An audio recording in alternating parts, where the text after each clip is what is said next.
लंबे समय तक हमारे यहां अपने आस्था स्थलों के विकास को लेकर एक नफरत का भाव रहा। विदेशों में वहां की संस्कृति से जुड़े स्थानों की ये लोग तारीफ करते करते नहीं थकते, लेकिन भारत में इस प्रकार के काम को हेय दृष्टि से देखा जाता था। इसकी वजह एक ही थी, अपनी संस्कृति को लेकर हीन भावना, अपने आस्था स्थलों पर अविश्वास, अपनी विरासत से विद्वेष। और ये हमारे समाज में आज बड़ा हो ऐसा नहीं है। आजादी के बाद सोमनाथ मंदिर के निर्माण के समय क्या हुआ था वो हम सब जानते हैं। इसके बाद राम मंदिर के निर्माण के समय इतिहास से भी हम भली भांति परिचित हैं। गुलामी की ऐसी मानसिकता ने हमारे पूजनीय पवित्र आस्था स्थलों को जर्जर स्थिति में ला दिया था। सैकड़ों वर्षों से मौसम की मार सहते आ रहे पत्थर, मंदिर स्थल, पूजा स्थल के जाने के मार्ग, वहां पर पानी की व्यवस्था तो उसकी तबाही, सब कुछ तबाह होकर के रख दिया गया था।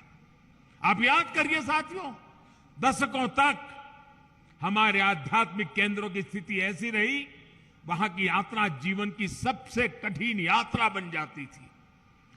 जिसके प्रति कोटि कोटि लोगों की श्रद्धा हो, हजारों साल से श्रद्धा हो, जीवन का एक सपना हो कि उस धाम में जाकर के मत्था टेक के आएंगे, लेकिन सरकारें ऐसी रही कि अपने ही नागरिकों को वहां तक जाने की सुविधा करने का उनको जरूरी नहीं लगा। पता नहीं कौन सी गुलामी की मानसिकता ने उनको जकड़ के रखा था। यह अन्याय था कि नहीं था भाइयों? यह अन्याय था कि नहीं था? ये जवाब आपका नहीं है, ये जवाब 130 करोड़ देशवासियों का है। और आपके इन सवालों का जवाब देने के लिए ईश्वर ने मुझे ये काम दिया है। भाइयों बहनों, इस उपेक्षा में लाखों करोड़ों जन भावनाओं के अपमान का भाव छिपा था। इसके पीछे पिछली सरकारों का निहित स्वार्थ था। लेकिन भाइयों और बहनों, ये लोग हजारों वर्ष पुरानी हमारी संस्कृति की शक्ति को समझ नहीं पाए।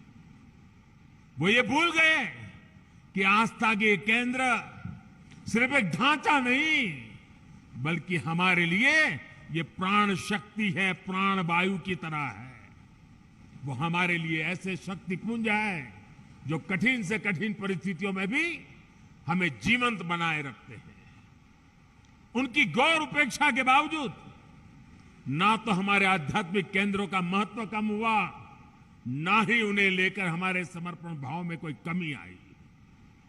और आज देखिए, काशी, उज्जैन, अयोध्या, अनगिनत ऐसे श्रद्धा के केंद्र अपने गौरव को पुनः प्राप्त कर रहे हैं।